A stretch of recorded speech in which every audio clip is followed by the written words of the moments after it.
Welcome to Blizzard Fire. We hope this video helps fire up your solution.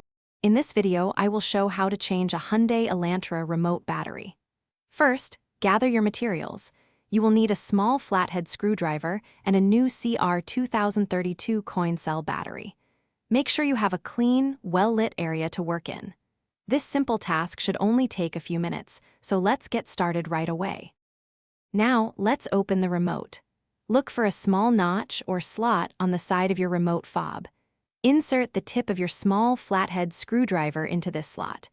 With a gentle twisting motion, carefully pry apart the two halves of the remote. Be careful not to apply too much force to avoid damaging the casing. Once the remote is open, you will see the old battery. Take a moment to observe its orientation, noting which side is facing up. Gently pry out the old CR2032 battery.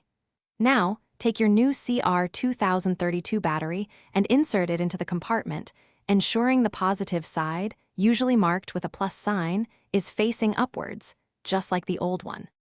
To reassemble, simply align the two halves of the remote fob and press them firmly together until they click securely into place.